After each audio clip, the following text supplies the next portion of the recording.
देखो बच्चे, हमारे पास चैप्टर है कोऑर्डिनेशन कंपाउंड। कोऑर्डिनेशन कंपाउंड करने से पहले, कंपाउंड्स पे पहुंचने से पहले हम कोऑर्डिनेशन बॉन्ड के बारे में, कोऑर्डिनेट बॉन्ड के बारे में बात करते हैं। कोऑर्डिनेट बॉन्ड पता है सबको क्या होता है? पता है, तीन तरह के हमारे पास बॉन्ड थे, आयनिक, कोवलेंट और कोऑर्डिनेट, है ना। आयनिक के अंदर प्रॉपर ट्रांसफर ऑफ इलेक्ट्रॉन्स था, कोवलेंट के अंदर शेयरिंग ऑफ इलेक्ट्रॉन्स था। कोऑर्डिनेट बॉन्ड के अंदर क्या था कि दोनों इलेक्ट्रॉन एक ही एटम को बिलोंग करते हैं, लेकिन शेयर दो एटम्स के बीच में होंगे, तो हम कहते थे कोऑर्डिनेट बॉन्ड है ना। इसका सीधा सा एग्जांपल हमारे पास O3 का एग्जांपल था, जैसे ओजोन वाला था। तो उन सब के अंदर जो कोऑर्डिनेट बॉन्ड बन रहा है, अब उन्हीं कंपाउंड्स के बारे में, स्पेसिफिकली उन कंपाउंड्स के बारे में बात करेंगे जिनके अंदर कोऑर्डिनेट बॉन्ड की फॉर्मेशन होगी। अब कोऑर्डिनेट बॉन्ड की फॉर्मेशन होते हुए हमारे पास क्या है, एक बार डेफिनेशन पढ़ते हैं और आगे चलते हैं फिर। The coordinate compound contains central metal atom or ion surrounded by number of oppositively charged neutral molecules more than its normal valency। इस लाइन को बहुत ध्यान से समझो, इस लाइन को बहुत ठीक से पढ़ के वापस से एक बार इमेजिन करने की कोशिश करो कि ये बोल क्या रहे हैं। यहाँ पे क्या बोला गया है? एक सेंट्रल मेटल या आयन है and it is surrounded by number of oppositively charged neutral molecules। समझ रहे हो? सेंट्रल मेटल है, उसके आसपास न्यूट्रल मॉलिक्यूल्स हैं। हो सकता है कोई दूसरे चार्ज के भी हो, नेगेटिव चार्ज हो सकता है, न्यूट्रल हो सकता है। सेंट्रल मेटल लेकिन पॉजिटिवली चार्ज्ड होगा। उसके आसपास न्यूट्रल या negatively charge group of atoms हो सकते हैं, अकेला एटम हो सकता है। और वो जो एटम्स हैं वो उसकी मेन वैलेंसी से टोटली डिफरेंट एक नंबर होगा। जैसे मान लो मैं मैग्नीशियम का एक एग्जांपल दूं, या फिर मैं क्रोमियम का एग्जांपल दूं, कोबाल्ट का एग्जांपल दूं। अगर कहीं पर मान लो कोई एक एटम है, मेटल है, उसकी वैलेंसी नॉर्मल सी +2 थी, लेकिन अब उसके आसपास 6 न्यूट्रल मॉलिक्यूल साथ में लगे होंगे, तो यहां पर जो रेगुलर वैलेंसी होती थी उसका कोऑर्डिनेशन कंपाउंड से कोई लेना देना नहीं है। ठीक है, तो यहां पर जो बॉन्ड बनेगा वो कैसे है? इसके अंदर metal atom is surrounded by number of oppositely charged or neutral molecules more than its normal valency.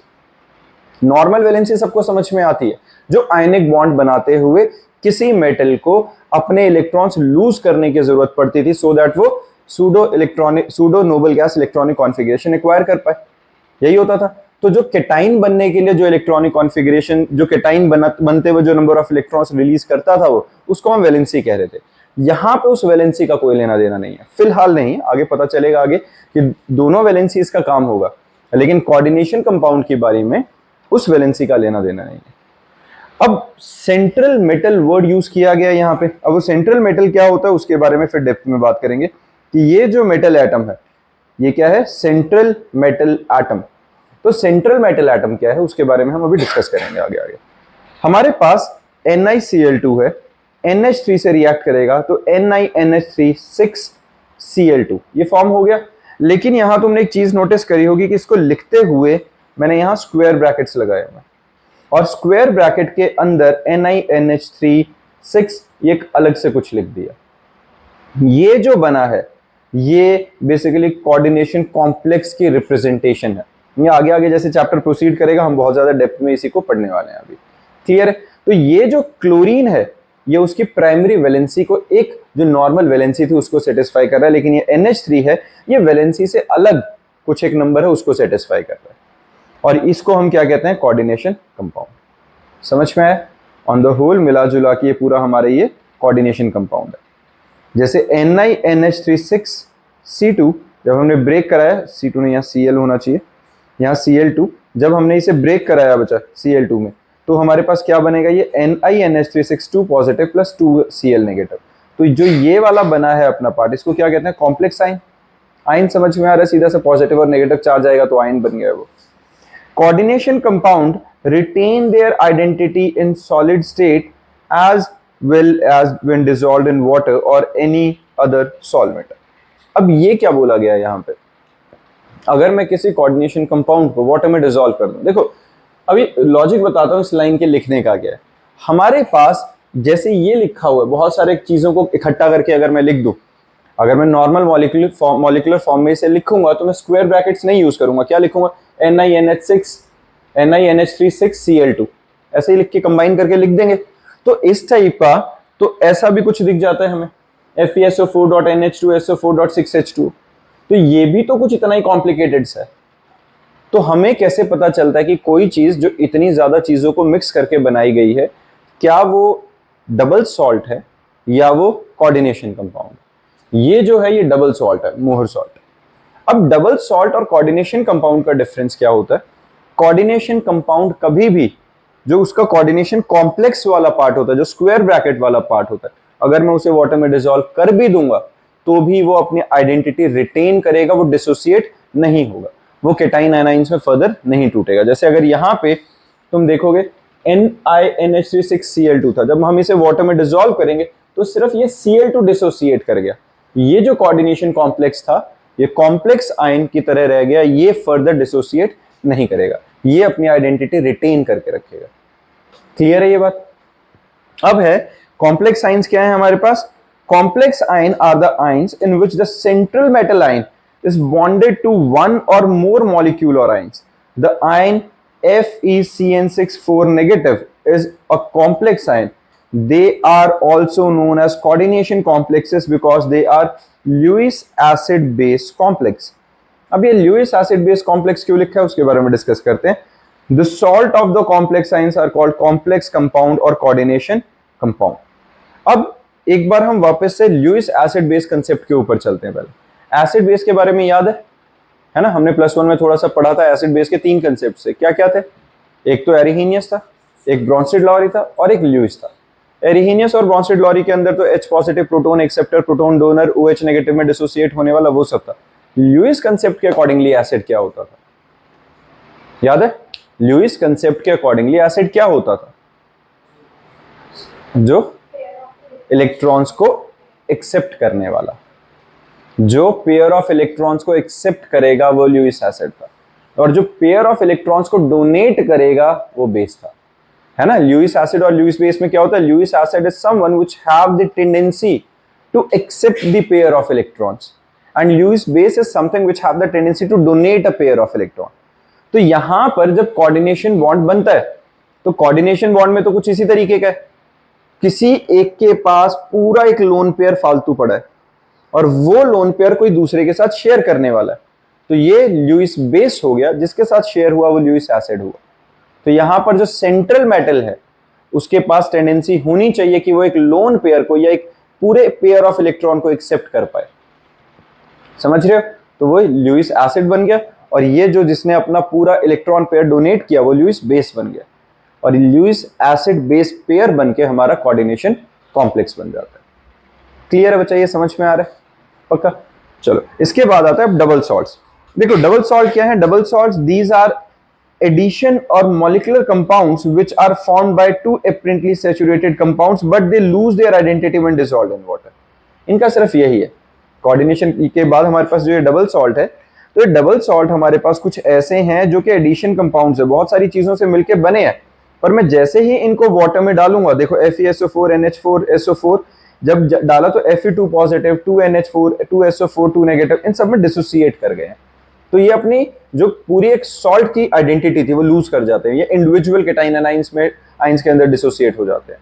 ठीक है, सेम जैसे पोटेश एलम होता है K2SO4Al2SO4 thrice.24H2O, ये सारे के सारे, ये कैरनलाइट है, ये भी क्या होगा, ये सारे अगर इनको मैं वाटर में डिसॉल्व करूंगा तो ये अपनी आइडेंटिटी लूज कर देंगे। क्लियर बात है ये? अब हमारे पास आता है Werner theory of coordination compound. Werner theory of coordination compound के अकॉर्डिंगली क्या होता है? He proposed the concept of primary valency and secondary valency. ठीक है, ये क्या है? प्राइमरी वैलेंसी और सेकेंडरी वैलेंसी के कंसेप्ट को इसने समझाया था। एक सेकंड, तो हमारे पास यहाँ पे Werner theory of coordination compound में प्राइमरी वैलेंसी और सेकेंडरी वैलेंसी का कंसेप्ट है। अब प्राइमरी वैलेंसी और सेकेंडरी वैलेंसी समझने से पहले एक बार वापस से कोऑर्डिनेशन कंपाउंड के बारे में बात कर लेते हैं कि कोऑर्डिनेट बॉन्ड बनता कब है। देखो कोऑर्डिनेट बॉन्ड का अगर मैं सिंपल सा एक एग्जांपल दे देता हूं O3 का पहले, और ऑक्सीजन के अंदर जब हम ओजोन की बात कर रहे होते हैं O3 यही होता है। अब अपने को पता है एक ऑक्सीजन और दो ऑक्सीजन, इसमें क्या 1 2 3 4 5 6, इसके आउटरमोस्ट शेल में इतने इलेक्ट्रॉन्स है। दूसरे वाले के पास 1 2 3 4 5 और 6। इसने क्या किया? इसने इसके इलेक्ट्रॉन्स को शेयर कर लिया, बिल्कुल ठीक था। इसने इसके इलेक्ट्रॉन्स को शेयर कर लिया। क्या यहाँ पे किसी तरीके से और किसी एटम के साथ इनको इलेक्ट्रॉन शेयर करने की जरूरत है? कोऑर्डिनेट बॉन्ड, यहाँ पे कोऑर्डिनेट नहीं, सॉरी, अपना जो सिंपल कोवेलेंट बॉन्ड बना और ये O2 मॉलिक्यूल एक बन के हमारे पास दो एटम्स कंबाइन होकर एक ऑक्सीजन का मॉलिक्यूल रेडी हो गया। लेकिन यहाँ पर एक और ऑक्सीजन आता है और वो क्या कर रहा है, वो दोनों इलेक्ट्रॉन्स उसे भी चाहिए, तो वो इसके इलेक्ट्रॉन्स, रेड वाले के इलेक्ट्रॉन्स को शेयर कर रहा है। रेड वाला इसे डोनेट नहीं कर सकता क्योंकि डोनेट करेगा तो उसका ऑक्टेट इनकम्प्लीट हो जाएगा। लेकिन यहाँ पे शेयरिंग ऑफ इलेक्ट्रॉन में डिफरेंस क्या आया, ये जो दोनों इलेक्ट्रॉन्स है वो एक ही एटम को बिलोंग कर रहे हैं बट शेयर दो के बीच में हो रहे हैं, तो ये कोऑर्डिनेट बॉन्ड बन रहा है। यही था। अब कोऑर्डिनेट बॉन्ड के अकॉर्डिंगली ध्यान से समझो, इस ऑक्सीजन की वैलेंसी कितनी थी? -2। इसको दो इलेक्ट्रॉन्स चाहिए थे, दो इलेक्ट्रॉन्स इसको इससे मिल भी गए थे। तो इन दो इलेक्ट्रॉन्स का क्या हुआ यहाँ पे? इन इलेक्ट्रॉन्स की वजह से हमने केमिकल जो अपना चैप्टर था chemical bonding and molecular structure, उसमें एक टॉपिक पढ़ा था जहां आया था फॉर्मल चार्ज के बारे में, याद आया? और हमने निकाला था कि भाई इसके ऊपर फॉर्मल चार्ज 0 है, इसके ऊपर +1 और इसके ऊपर -1 है, तो वो एक within the molecule formal charge आ जाता है एक दूसरे के ऊपर। क्लियर है? और ऐसे वाले कंपाउंड्स को हम क्या कहते हैं कि ये कोऑर्डिनेट बॉन्ड बन रहा है। कोऑर्डिनेशन कंपाउंड नहीं है अभी, ये कोऑर्डिनेट बॉन्ड बन रहा है। कोऑर्डिनेशन कंपाउंड हम स्पेसिफिकली सेंट्रल मेटल के बारे में बात करके कर रहे हैं, और वो क्या होता है अभी हम उसी को इन डेप्थ पढ़ने वाले हैं। मतलब ये तो वही हो गया जैसे एक एटम जो दूसरे एटम्स को अपने इलेक्ट्रॉन शेयर कर रहा है, बिल्कुल, वो कोऑर्डिनेट बॉन्ड बना रहा है। वो दूसरे के एटम के इलेक्ट्रॉन से कोई लेना देना नहीं है उसे। मेरे पास एक्स्ट्रा इलेक्ट्रॉन्स नहीं है कि मैं तुम्हें दान दे दूं, लेकिन मैं ये बोल रहा हूं कि ठीक है तुम भी शेयर कर लो इसे, मुझे तुमसे कुछ नहीं चाहिए। तो sharing of both the electrons between the two atoms and both electron belongs to single atom only. समझ में आया? तो वो कोऑर्डिनेट बॉन्ड बन रहा है। अब कोऑर्डिनेट बॉन्ड को बनाते हुए हमने क्या देखा, चलो ठीक है, वो हो रहा था कि जो जिसके पास पूरा इलेक्ट्रॉन पेयर था वो लुईस बेस है, जो इलेक्ट्रॉन एक्सेप्ट कर सकता है वो लुईस एसिड है, मिला जुला के लुईस एसिड बेस पेयर हमारा बन जाएगा, है ना। अब यहाँ पे Werner theory of coordination compound ने उसी चीज को कैसे जस्टिफाई किया, उन्होंने कहा कि यहां पर हमारे पास दो तरह की वैलेंसी होती है। क्योंकि सोचने वाली बात है, जो एटम, अब मैंने जैसे अपना एग्जांपल लेके बोला कि मेरे पास दो इलेक्ट्रॉन है, मैंने कहा ठीक है तू शेयर कर ले, क्या जरूरत है, क्या ही आफत है, मैं क्यों शेयर करूं भाई, है ना। अब यानी कि मेरे पास जो एक प्राइमरी वैलेंसी थी जो हम आज तक बचपन से पढ़ते आ रहे थे, प्राइमरी वैलेंसी क्या थी, जो नंबर ऑफ इलेक्ट्रॉन्स को शेयर करने के लिए जो रिक्वायरमेंट थी, है ना। प्राइमरी वैलेंसी क्या थी? It is the number of electrons required to give and take or share to complete the pseudo noble gas electronic configuration. उस जैसा बनने के लिए, नोबल गैस जैसा बनने के लिए जो जरूरत पड़ेगी, किसका फोन है बच्चा देखना, तो ना जो नोबल गैस जैसे इलेक्ट्रॉनिक कॉन्फ़िगरेशन अटेन करने के लिए जितने इलेक्ट्रॉन्स का आदान प्रदान करना पड़े, जितने इलेक्ट्रॉन्स की शेयरिंग करनी पड़े, वो हमारी प्राइमरी वैलेंसी थी। लेकिन अब प्राइमरी वैलेंसी के बाहर भी एक और चीज आती है जिसको हम कहते हैं सेकेंडरी वैलेंसी। ये Werner theory of coordination compound था, इनके अकॉर्डिंगली था, एक होती है प्राइमरी वैलेंसी और एक होती है secondary valency of metal ion. अभी पता चलेगा, हाँ, सेकेंडरी वैलेंसी को इतनी छोटे में जज नहीं करते, अभी आगे पता चल जाएगा। बहुत सही चीज है, नॉर्मल सा है, बहुत टफ नहीं है, लेकिन ध्यान से सुनोगे ना तो आगे जैसे जैसे टॉपिक प्रोसीड करेगा तो सारा टॉपिक अब सेकेंडरी वैलेंसी के आसपास ही घूमने वाला है। देखो प्राइमरी वैलेंसी क्या है बेटा, it is equal to the oxidation number of central ion, that is it is non directional and ionisable. यही होता है मेटल जो होगा, जैसे मैग्नीशियम में 2 पॉजिटिव की वैलेंसी है, पोटेशियम में +1 की वैलेंसी, अगर क्लोरीन से कंबाइन करेगा तो KCl बनाएगा जो कि आयनाइजेबल होगा, K positive Cl negative. Magnesium बनाएगा MgCl2 बनाएगा, है ना, जो कि फिर आयनाइजेबल है, and it is satisfied by negative ions. यही होता है, जैसे CrCl3, है ना, the primary valency is 3। Secondary valency में क्या होगा, it is equal to the coordination number of the central atom और आयन। अब कोऑर्डिनेशन नंबर क्या होता है अभी आगे पता चल जाएगा। It is directional and non ionisable. Directional क्या होता है, अगर कोई एटम खुद के दोनों इलेक्ट्रॉन्स किसी को डोनेट करेगा, तो मैंने अपना नेगेटिव चार्ज किसी के साथ शेयर किया तो मेरे पे पॉजिटिव और तुम्हारे पे नेगेटिव आया, तो जब इस तरीके से आए तो हम उसको क्या कहते हैं कि डायरेक्शनल। आगे एक तरह से पोलैरिटी जहां आ जाती है, जहां पर भी delta negative delta positive create हो जाता है, उसको हम क्या कहते हैं कि डायरेक्शनल नेचर में आ गया। तो ये जो कोऑर्डिनेशन कंपाउंड होगा वो डायरेक्शनल होते हैं, क्योंकि जब कैटाइन और एनाइन बना है तो प्रॉपर पॉजिटिव प्रॉपर नेगेटिव आपस में मिला एक न्यूट्रल मॉलिक्यूल, अब उनके अंदर कोई डायरेक्शन नहीं है। समझ रहे हो? लेकिन जब कोऑर्डिनेट बॉन्ड बनता है तो कोऑर्डिनेट बॉन्ड के अंदर वाइल शेयरिंग दोज इलेक्ट्रॉन्स, एक नेगेटिव चार्ज यहां से दूसरे की तरफ ट्रांसफर किया है, तो जिसके पास से नेगेटिव जा रहा है उस पर डेल्टा पॉजिटिव, जिसके पास जा रहा है उस पर डेल्टा नेगेटिव, इस तरीके से बनता होता है। तो वहां पे हम क्या कहते हैं कि पोलैरिटी अराइज हो गई है बीच में, तो हम क्या कहते हैं कि वहां पर डायरेक्शनल नेचर आ जाता है। और नॉन आयनाइजेबल पार्ट है, it is commonly satisfied by neutral molecule or negative ion and is always fixed for the metal. Done है? एक एग्जांपल से हम अब डेप्थ में समझते हैं। हमारे पास है CONH3Cl3। अब यहां जो CONH3 है, सिर्फ इस वाले पार्ट पे ध्यान देना जो अंदर वाला है। अगर मैं यहां पर सिर्फ कोबाल्ट की प्राइमरी वैलेंसी की बात करूं तो कोबाल्ट की प्राइमरी वैलेंसी +3 की है, वो क्लोरीन से कंबाइन करके सेटिस्फाई हो जाता, उसे NH3 की जरूरत नहीं थी, लेकिन NH3 ने उसकी सेकेंडरी वैलेंसी को सेटिस्फाई किया। अब एक और मजेदार चीज क्या है, NH3 का स्ट्रक्चर याद है सबको? NH3 में क्या होता है, 3 हाइड्रोजन नीचे और एक लोन पेयर है। दैट मीन्स ये लुईस बेस है, और ये जो लुईस बेस है ये इलेक्ट्रॉन पेयर डोनेट करेगा। मतलब जो कोबाल्ट है यहां पर उस इलेक्ट्रॉन पेयर को एक्सेप्ट करने वाला है। हमने अभी तक क्या पढ़ा है, मेटल जनरली इलेक्ट्रॉन डोनेट करते आ रहे थे। यहां पर जब कोऑर्डिनेशन बॉन्ड बनता है तो मेटल उस इलेक्ट्रॉन पेयर को एक्सेप्ट करेंगे।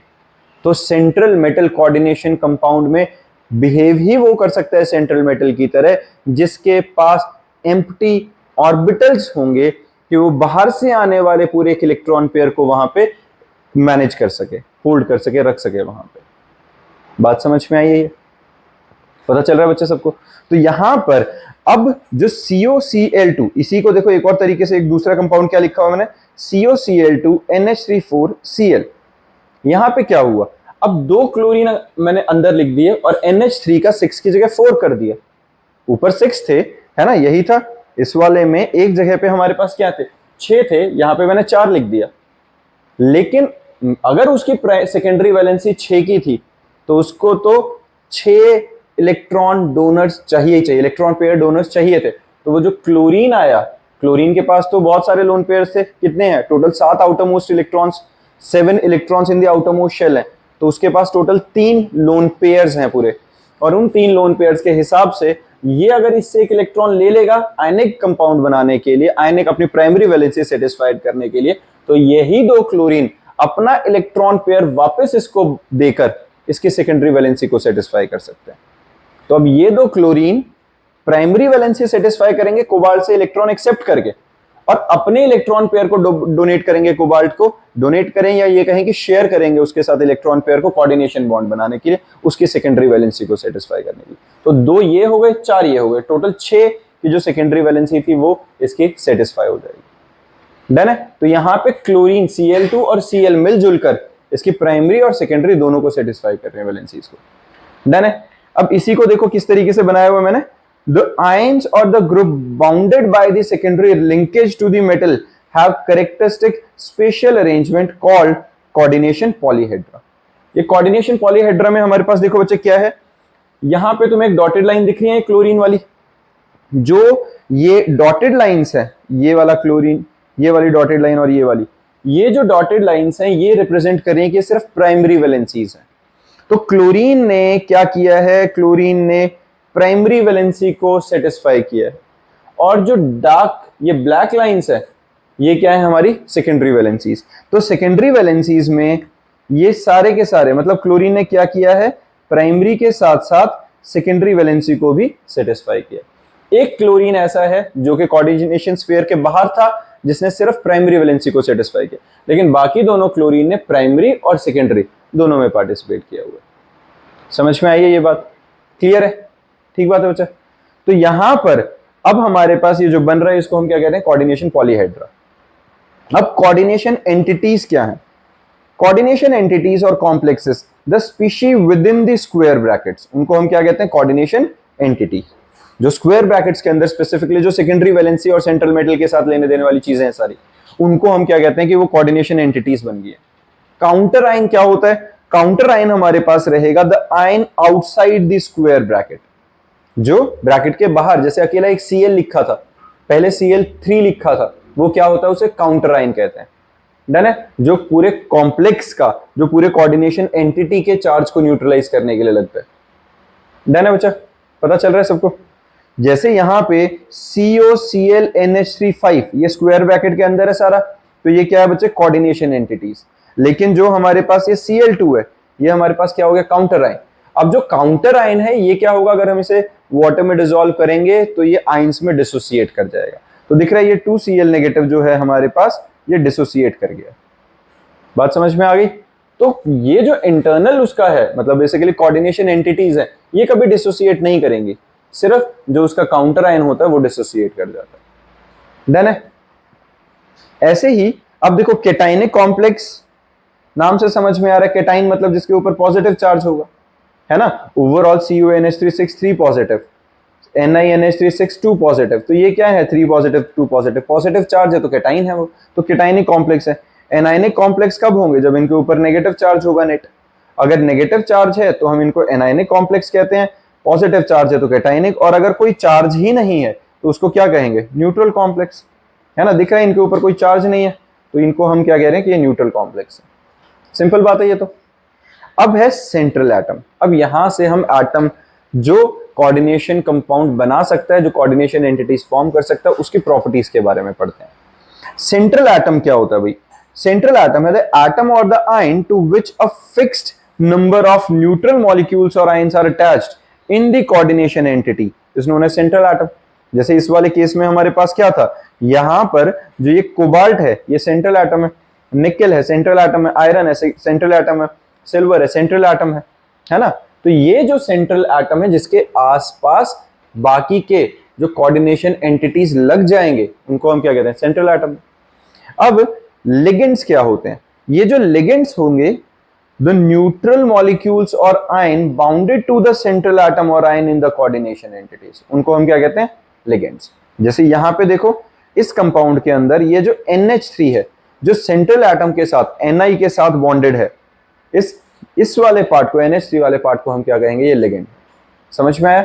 जो सेंट्रल आयन के साथ जो अटैच्ड है न्यूट्रल कंपाउंड सारे ग्रुप ऑफ एटम्स में, या अकेला एटम होगा वो क्या कहलाएगा, लिगेंड। डन है, किसी को इसमें परेशानी तो नहीं है। COCl NH3 2 पॉजिटिव, तो यहां पर CO जो है CO3 पॉजिटिव सेंट्रल आयन है। अब जिसको लग रहा है मैं 3 पॉजिटिव कैसे लिख रहा हूं, जैसे मैंने ऊपर Ni2 पॉजिटिव लिख दिया था, Ni2 पॉजिटिव या CO3 पॉजिटिव कैसे पता चल रहा है वो भी आगे पता चल ही जाएगा तुम्हें। यहां वैसे एक छोटे से हिंट दे रहा हूं मैं सिर्फ, यहां पे जो NH3 है ये न्यूट्रल मॉलिक्यूल था, न्यूट्रल है इसका मतलब इस पूरे के ऊपर कोई चार्ज नहीं है, जीरो है, तो इसका x इसका 0 मस्ट बी इक्वल्स टू +2, तो x + 0 इज इक्वल टू +2, तो x की वैल्यू +2 आ जाती है। क्लियर है। ये अब तुम्हें पता कहां से चलेगा कि किसके ऊपर कौन सा चार्ज है, आगे जाके एक पूरी लिस्ट मिल जाएगी तुम्हें कि किस लिगेंड के ऊपर नेट चार्ज कितना होता है। ठीक है, तो जैसे अब हमारे पास यहाँ पे क्या है, इस वाले की अगर मैं बात करूं तो यहां देखो, जैसे ऑक्सीडेशन नंबर निकालते थे ना हम उसके अंदर अपना रिडॉक्स रिएक्शन के अंदर, वही प्रोसेस है सारा। इसका x आ गया, क्लोरीन का -1 होता है, NH3 का 0 होता है, तो x - 1 इज इक्वल टू +2 और x इज इक्वल टू +3। यहां से x की वैल्यू +3 चार्ज आती है, मतलब जो कोबाल्ट बनेगा वो +3 की ऑक्सीडेशन स्टेट पोजेस कर रहा है इसके अंदर। समझ में आया। तो यहां से इस करके मैंने इसको CO3 पॉजिटिव लिखा है जो सेंट्रल आयन है। डन है बच्चा। फिर है हमारा NH3 मॉलिक्यूल जो लिगेंड की तरह बिहेव करेगा, और Cl नेगेटिव आयन की तरह। लिगेंड एंड आयंस, ये जो Cl नेगेटिव भी अगर ये अंदर है तो ये लिगेंड का ही काम कर रहा है। ठीक बात है। सेंट्रल मेटल और एटम और ion are referred as Lewis acid, इसके बारे में हम पहले से बात कर रहे हैं। लुईस, हमारे पास ये पता चल गया बच्चे 3 पॉजिटिव कहां से आया। अब हमने बात करी है कि सेंट्रल मेटल जो रहेगा वो कैसे बिहेव करेगा बच्चा, वो बिहेव करेगा लुईस एसिड की तरह, क्योंकि सेंट्रल एटम के पास एक टेंडेंसी है कि वो पेयर ऑफ इलेक्ट्रॉन को एक्सेप्ट कर सकता है, वाइल जो लिगेंड रहेंगे वो क्या है बच्चा, इलेक्ट्रॉन डोनर। तो इलेक्ट्रॉन डोनर है तो इसका मतलब क्या हुए, लुईस बेस, है ना। ये बात समझ में आ गई, जो हमने पहले भी डिस्कस किया, अभी तब से हम कर रहे हैं कि सेंट्रल मेटल वो होगा जिसके पास टेंडेंसी है कि इलेक्ट्रॉन पेयर को एक्सेप्ट करने की, and something which have the tendency to accept a pair of electron is Lewis acid, and something which have a tendency to donate a pair of electron can act as a Lewis base, तो ligands जो हैं वो electron pair donor हैं तो Lewis base रहेंगे। Done है ये। अब टाइप ऑफ लिगेंड्स आ जाते हैं। लिगेंड समझ में आ रहे हैं बच्चे सबको, है क्या? अब टाइप ऑफ लिगेंड्स में सबसे पहले एक वर्ड आता है डेंटिसिटी। इसको याद रखेंगे इन शब्दों को। डेंटिसिटी है द नंबर ऑफ कोऑर्डिनेटिंग और ligating groups present in a ligand is called denticity. Number of coordinating और लिगेटिंग ग्रुप्स, जैसे NH3 है, NH3 में 4 एटम्स इंक्लूड है, एक नाइट्रोजन और 3 hydrogen.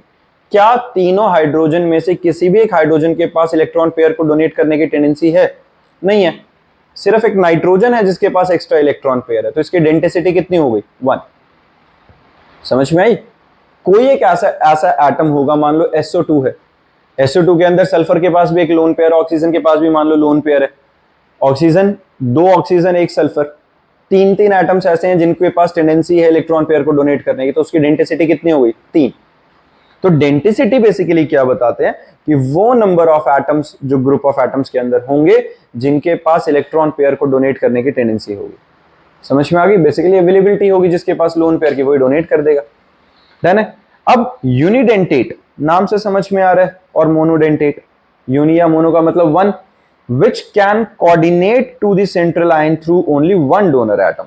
NH3, H2O, Cl negative, Cn negative, OH negative, O2 negative, NO2 negative, CO। ये सारे examples हमारे पास किसके लिए आ रहे हैं? यूनिडेंटेट के लिए। डाइडेंटेट और बाइडेंटेट लिगेंड्स क्या है? Ligands which have 2 donor atoms। ठीक है, जैसे यहां पर हमारे पास क्या? Oxalate ion. ऑक्सलेट आयन में क्या रहता है बच्चा? CO, मतलब अगर वैसे देखें तो C2O4 से रिप्रेजेंट करते हैं, है ना? ये क्या होता है? C2O4, या फिर CO ऐसे करके लिखते होते हैं ना, इसे CO2 का ट्वाइस, इस टाइप का कुछ बनाइए। ये जो हमारे पास है 2 कार्बन 4 ऑक्सीजन। अब इसमें अलग तरीके से क्या होते हैं, ये जो 2 ऑक्सीजन है ये सिंगली बॉन्डेड है इसके साथ, और इनके ऊपर होल पे चार्ज कितना होता है? 2 नेगेटिव। और ये दोनों के दोनों, ये जो 2 ऑक्सीजन है ये दोनों के दोनों क्या कर सकते हैं? बॉन्ड बना सकते हैं, कोऑर्डिनेट बॉन्ड बना सकते हैं। ऐसे ही इथाइलिन डायमाइन, इथाइलिन डायमाइन हमारे पास क्या होता है? ये CH2 CH2 NH2 NH2 इनके ऊपर जो लगा हुआ है, CH2 NH2 bonded with CH2 NH2, तो ethylene diamine, diamine 2 amines group लगे हुए हैं, और इथाइलिन हमारा सीधा सा वही आ गया मिथ 2 कार्बन एटम्स की वजह से। तो यहां पर 2 हमारे पास, ये एक NH2 और एक NH2, 2 डोनर एटम्स है ना? तो ये इसकी डेंसिटी कितनी आ गई? 2। ऐसे ही अगर हम इसकी बात करें ग्लाइसिनेटाइन की, ये सारों का ना पूरा एक मैं चार्ट दे दूंगा तुम्हें, जिसके अंदर ये लिखा होगा, नोट्स के अंदर है अपने पास। तो यहां पर अपने पास जो है, तो यहां इसमें NH2 और COO नेगेटिव में ऑक्सीजन, ये 2 हमारे पास साइट्स हैं जहां से कोऑर्डिनेट बॉन्ड बन सकता है, तो इसकी भी डेंसिटी कितनी हो गई? 2। ऐसे ही डाइप्रिडाइल, जो ये डाइप्रिडाइल है, डाइपी से इसको रिप्रेजेंट करते हैं, तो इसमें भी एक नाइट्रोजन ये वाला जो ऊपर वाला है, ठीक है, एक नाइट्रोजन ये वाला और एक नाइट्रोजन ये वाला, इन दोनों के थ्रू हमारे पास बॉन्ड बन सकता है, तो ये हमारे पास इसकी भी डेंसिटी होगी 2। पॉलीडेंटेट क्या होता है? पॉलीडेंटेट जिसके पास बहुत सारी एक्टिव साइट्स होंगी जहां से वो इलेक्ट्रॉन डोनेट कर सकेगा। The ligands which contains 3 or more donor atoms, for example EDTA, ethylene diamine tetraacetate ion. इसके पास स्ट्रक्चर देखो इसका EDTA का कैसा है। एक तो ये नाइट्रोजन वाला पार्ट, ठीक है, इथाइलिन डायमाइन टेट्राएसीटेट, इथाइलिन समझ में आ गया था, ये जो पार्ट है, ठीक है। डायमाइन मतलब जो नाइट्रोजन नाइट्रोजन लगा वो 2 अमाइंस के लिए लग गया। टेट्राएसीटेट मतलब 4 एसीटेट लग रहे हैं, तो 1 2 3 और 4। अब इन चारों के अंदर ध्यान से देखो, हमारे पास ऑक्सीजन है जो O नेगेटिव वाला पार्ट है, तो इनके अंदर 2 तो नाइट्रोजन और ये एसीटेट आइंस, ये सारे मिलजुल के बॉन्ड बना सकते हैं, कोऑर्डिनेट बॉन्ड बना सकते हैं, तो ये पॉलीडेंटेट लिगेंड हो गया। डन है। तो it can bind through 2 nitrogen and 4 oxygen to the central metal ion. Done है, तो ये पॉलीडेंटेट लिगेंड बना। क्लियर है। अब आता है एम्बिडेंटेट लिगेंड।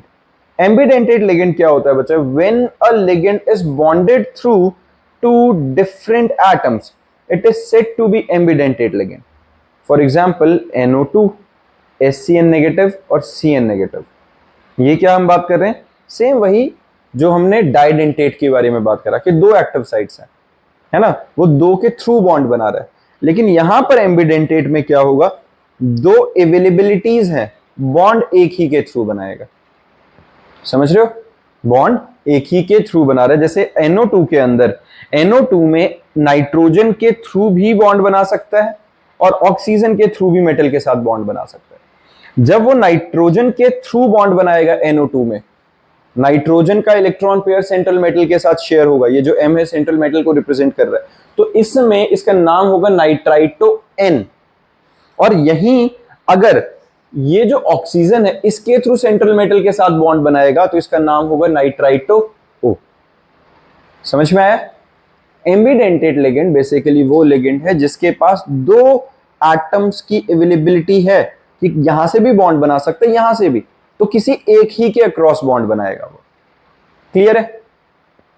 SCN है, जैसे SCN में सल्फर के थ्रू भी बॉन्ड बन सकता है और नाइट्रोजन के थ्रू भी बन सकता है। जब सल्फर के थ्रू बनेगा तो उसे थायोसाइनाइटो कहते हैं, और अगर नाइट्रोजन के थ्रू मेटल के साथ बॉन्ड बनाएगा तो आइसोसाइनाइटो कहते हैं। डन है बच्चा?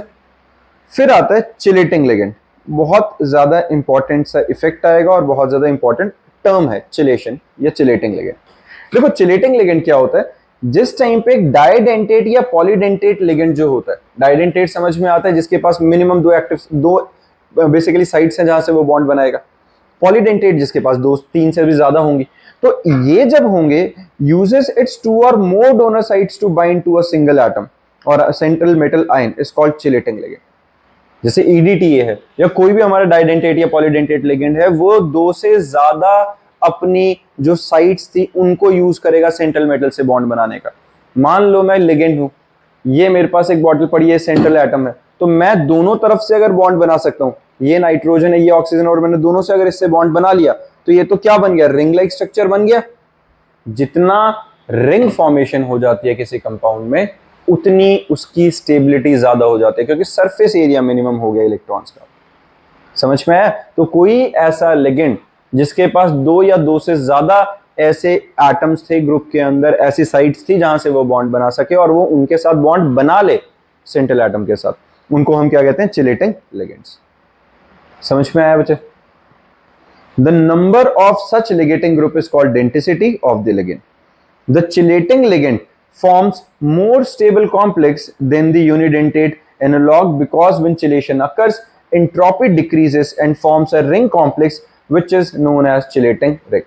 ये अपने आप में एक क्वेश्चन का आंसर है बच्चा। ये पूरा तुमसे पूछा जाता है कि इनमें से किसका बॉइलिंग पॉइंट ज्यादा होगा या स्टेबिलिटी किसकी ज्यादा होगी, जिसके अंदर डाइडेंटेट या पॉलीडेंटेट लिगेंड लगा होगा और जो चिलेशन अकर कर रहा होगा, जो चिलेटिंग ग्रुप लगा होगा, जो चिलेशन बेसिकली जो चिलेटिंग रिंग बनाएगा उसके अंदर स्टेबिलिटी कंपैरेटिवली ज्यादा रहेगी। और उसका रीजन क्या है, क्योंकि चिलेशन की वजह से एंट्रोपी डिक्रीज कर रही है, रिंग फॉर्मेशन हो रही है।